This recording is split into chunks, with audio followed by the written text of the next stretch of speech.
Ay, mapagpalang araw muli sa inyong lahat. Andito tayo ngayon sa Rosales, Pangasinan. Meron tayong tinitingnan dito na malapit lamang sa Tiplex. Ayan, Tiplex po yan. Pero yung exit niya from dito ay 3.5, 8 kilometers. So sabi mo ng 4 kilometers from Tiplex, exit Carmen.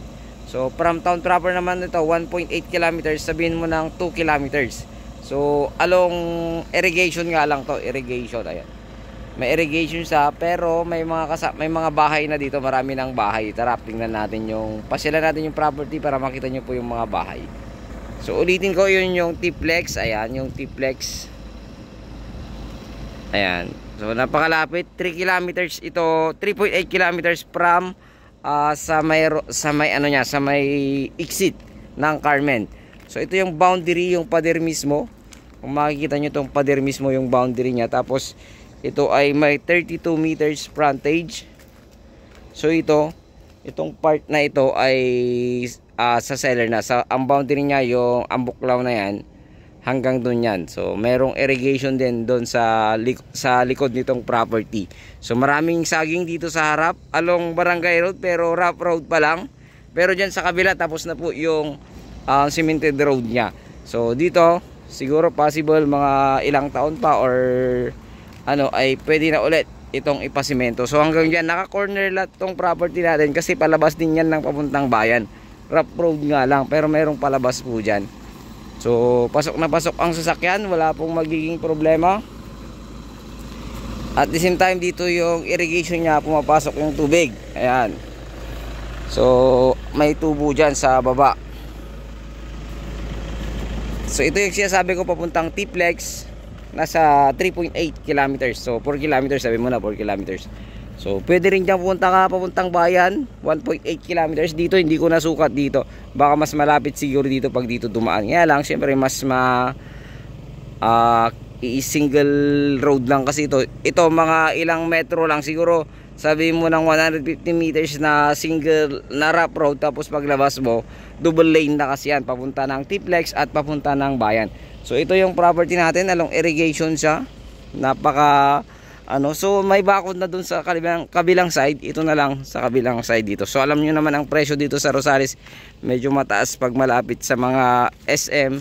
Sa Tiplex, napakataas na ng presyo dito. So medyo ang presyo nito talagang medyo may sinasabi din. Hindi ganon nakakabigla yung mga presyohan na rin dito sa bayan ng Rosales. Pero yun talaga yung presyo, wala tayong magagawa. Yun ang gusto ng seller natin.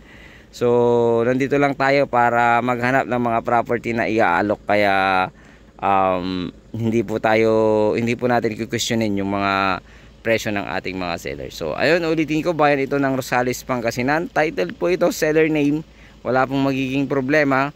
At the same time, malapit ka sa mga sa expressway, malapit ka sa SM, malapit ka sa bayan ng Rosales, malapit ka sa MacArthur Highway.